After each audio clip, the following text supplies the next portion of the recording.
Assalamualaikum warahmatullahi wabarakatuh. Nama saya Dias Ardelia dari Bahasa 2, PPG Prajabatan 2, dari Universitas Muhammadiyah Surakarta tahun 2022.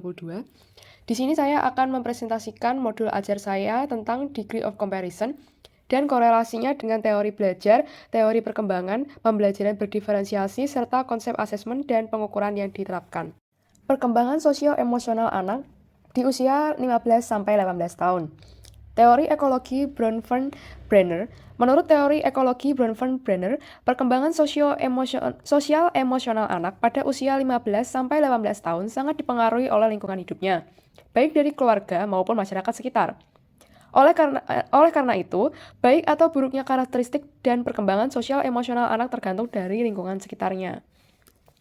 Kemudian, teori perkembangan rentang hidup Erikson. Pada anak usia 15-18 tahun, identity versus role confusion adalah tahap yang terjadi pada usia remaja. Pada tahap ini, individu mulai mencari tahu siapa mereka, mengenai apa yang mereka mau, dan di mana mereka hidup nantinya.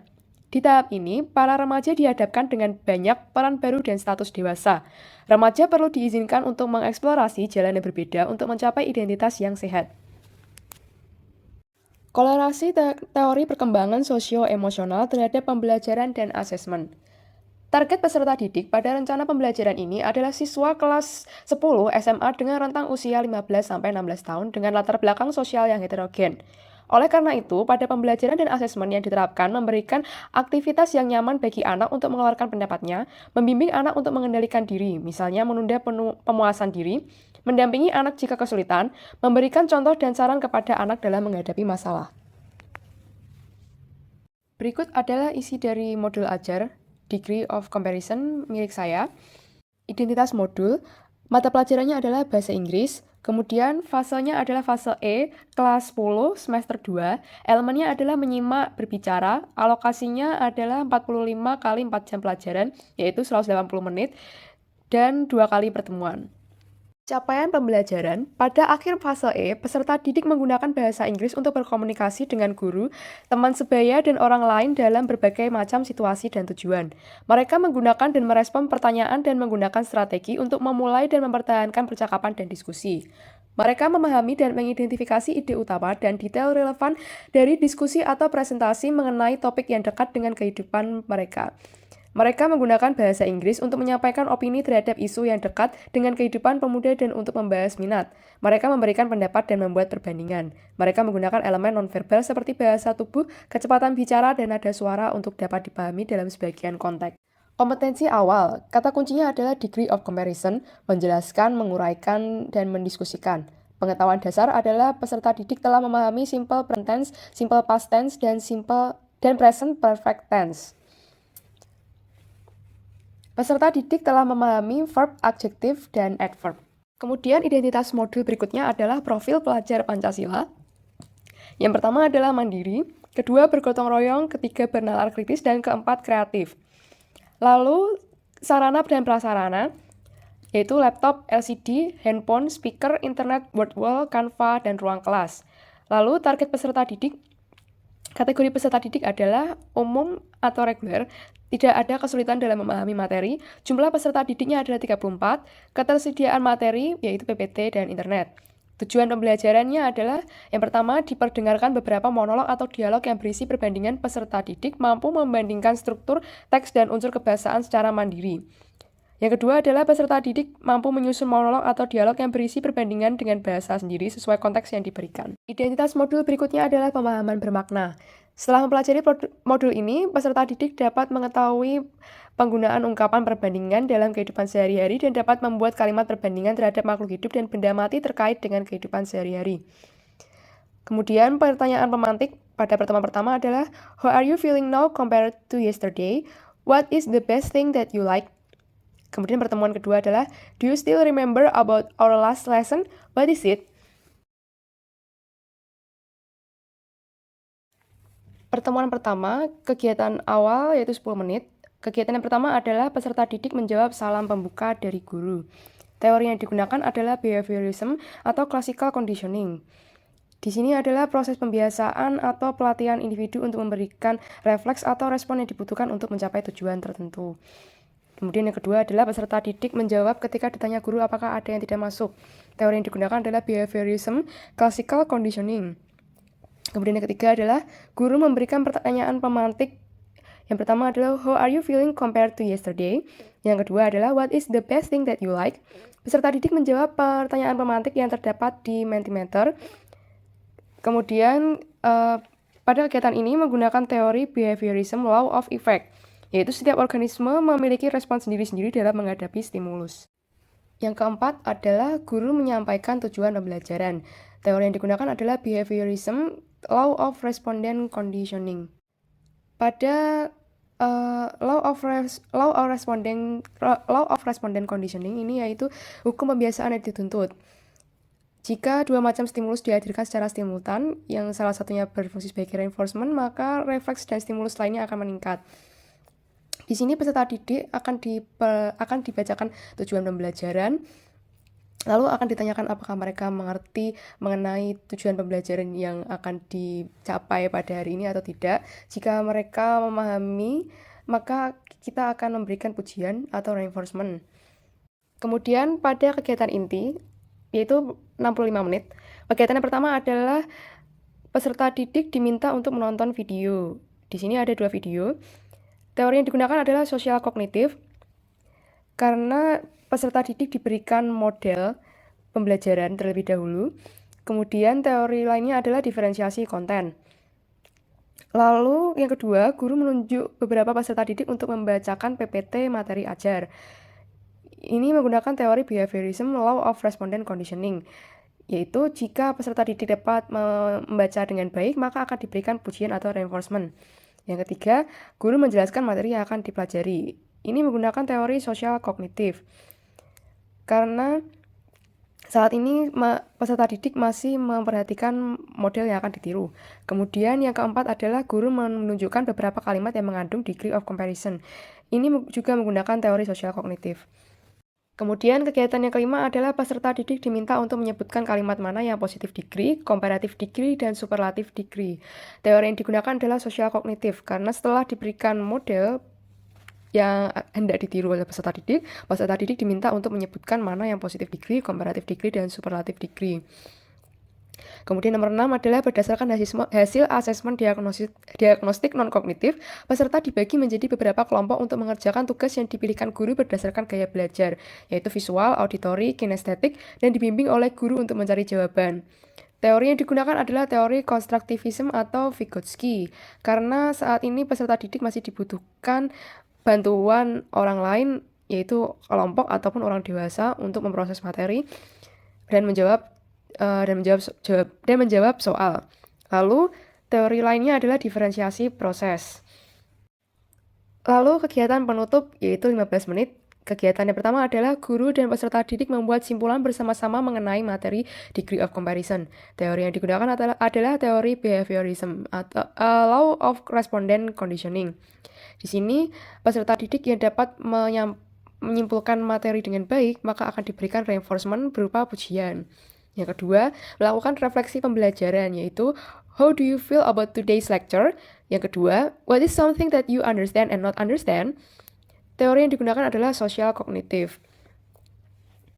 Di sini peserta didik memberikan jawaban berdasarkan apa yang mereka ketahui. Lalu yang ketiga adalah peserta didik diminta mengumpulkan tugas di Google Drive. Teori yang digunakan adalah teori behaviorism, yaitu reinforcement and punishment. Reinforcement di sini adalah peserta didik diberikan nilai yang baik jika mereka dapat menjawab dengan benar, dan punishment adalah jika peserta didik tidak mengumpulkan, maka mereka konsekuensinya adalah tidak mendapatkan nilai. Kemudian teori yang lainnya adalah diferensiasi produk, karena berdasarkan kegiatan sebelumnya, peserta didik dibagi menjadi 3, yaitu visual, auditory, dan kinestetik, maka produknya menghasilkan produk yang berbeda. Kemudian salam penutup menggunakan teori behaviorism, yaitu classical conditioning. Kemudian pertemuan kedua, kegiatan awal yaitu 10 menit, Kegiatan yang pertama adalah peserta didik menjawab salam pembuka dari guru. Teori yang digunakan adalah behaviorism, yaitu classical conditioning. Yang kedua, peserta didik menjawab ketika ditanya guru apakah ada yang tidak masuk. Teori yang digunakan adalah behaviorism, yaitu classical conditioning. Yang ketiga, guru memberikan pertanyaan pemantik, do you still remember about our last lesson? Teori yang digunakan adalah behaviorism, yaitu law of readiness. Yang keempat, peserta didik diminta mengerjakan soal terkait degree of comparison melalui quizzes. Teori yang digunakan adalah social cognitive. Karena di pertemuan sebelumnya peserta didik sudah diberikan model, lalu peserta didik kemudian diberikan soal dan mereka diharapkan dapat mengerjakan soal berdasarkan apa yang mereka pelajari dari model pembelajaran sebelumnya. Kemudian yang kelima, guru menyampaikan tujuan pembelajaran. Ini menggunakan teori behaviorism, law of respondent conditioning. Kemudian kegiatan inti, yaitu 65 menit. Yang pertama, guru menampilkan kembali materi PPT sebelumnya. Ini menggunakan teori sosial kognitif, karena peserta didik diperlihatkan kembali dengan model yang akan ditiru. Kemudian nomor 2, guru menunjuk beberapa peserta didik untuk membacakan PPT materi ajar. Di sini menggunakan teori behaviorism, law of respondent conditioning. Karena jika peserta didik dapat membacakan dengan baik, maka akan diberikan pujian. Kemudian kegiatan nomor 3 adalah guru menampilkan dialog yang mengandung degree of comparison. Teori yang digunakan adalah social cognitive. Di sini peserta juga masih diberikan model yang akan ditiru. Kemudian yang keempat adalah peserta didik diminta untuk mencari degree of comparison yang terdapat di dialog tersebut. Teori yang digunakan adalah social cognitive, karena berdasarkan model yang ditiru tadi, peserta didik diminta untuk menjawab soal. Kemudian kegiatan yang kelima adalah peserta didik diminta untuk membuat dialog role playing dengan satu partner pilihannya. Teori yang digunakan adalah social cognitive, karena berdasarkan model yang sudah dilihat oleh peserta didik, mereka diharapkan dapat mengerjakannya sendiri bersama dengan partner pilihannya. Kemudian nomor 6, guru memberikan 3 tema, olahraga, kuliner, film. Peserta didik diminta memilih sesuai dengan minat mereka masing-masing. Teori yang digunakan adalah social cognitive, karena peserta didik diberikan motivasi atau kemauan, diberikan kebebasan untuk memilih yang mana yang merupakan selera mereka masing-masing. Dengan ini diharapkan mereka dapat termotivasi untuk mengerjakan soal, lalu mengerjakan tugas maksud saya. Kemudian teori yang digunakan adalah teori diferensiasi proses, karena tiap peserta didik akan melakukan proses membuat dialog yang berbeda-beda. Lalu kegiatan nomor 7 adalah peserta didik ditunjuk sebagai perwakilan kelas dan diminta untuk role playing di depan kelas bersama partnernya. Teori yang digunakan adalah behaviorism, law of respondent conditioning. Di sini mereka akan diberikan reinforcement jika mereka dapat mempresentasikannya dengan baik. Kemudian kegiatan penutup 15 menit. Yang pertama, melakukan refleksi pembelajaran. How do you feel about today's lecture? What is something that you understand and not understand? Teori yang digunakan adalah social cognitive. Lalu kegiatan nomor 2, guru memberikan tugas membuat podcast atau video role play mereka berdasarkan preferensi masing-masing. Hasil tugas diupload di Google Drive. Teori yang digunakan adalah teori behaviorism, reinforcement, dan punishment. Reinforcement di sini adalah guru memberikan nilai yang baik jika peserta didik dapat mengerjakan dengan baik, dan punishment kepada peserta didik yang tidak mengumpulkan tugas, maka mereka tidak akan mendapatkan nilai. Lalu teori lainnya ada diferensiasi produk. Yang ketiga adalah salam penutup. Teori yang digunakan adalah teori behaviorism atau classical conditioning. Konsep asesmen dan pengukuran yang digunakan. Yang pertama adalah asesmen non-kognitif, yaitu menjawab pertanyaan gaya belajar di Mentimeter. Yang kedua, asesmen kognitif, yaitu mengerjakan soal terkait degree of comparison melalui quizzes. Yang ketiga, asesmen formatif. Yang pertama adalah mengerjakan LKPD 1, yang kedua membuat tugas podcast atau video role play. Yang keempat adalah asesmen sumatif yang dilakukan di akhir semester. Lampiran dari modul ajar saya adalah bahan bacaan guru dan peserta didik, glosarium, daftar pustaka, rubrik penilaian, dan LKPD. Kemudian ini adalah LKPD 1 untuk gaya belajar visual. Jadi mereka diminta untuk menonton video, kemudian menjawab 3 pertanyaan. Lalu LKPD berikutnya untuk gaya belajar auditori, mereka juga diminta untuk melihat video. Namun di video tersebut terdapat paragraf rumpang, sehingga mereka diminta untuk mengisi paragraf rumpang tersebut dengan mendengarkan audio yang terdapat dalam video tersebut. Kemudian setelah itu mereka menjawab 3 pertanyaan.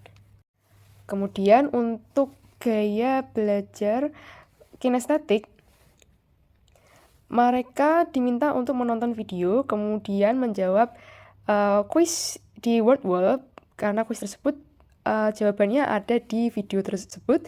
Kemudian mereka diminta untuk menjawab 3 pertanyaan. Kemudian ini adalah rubrik penilaian LKPD 1. Kemudian berikutnya adalah rubrik penilaian untuk role playing mereka. Jadi dinilai berdasarkan fluency, accuracy, and pronunciation.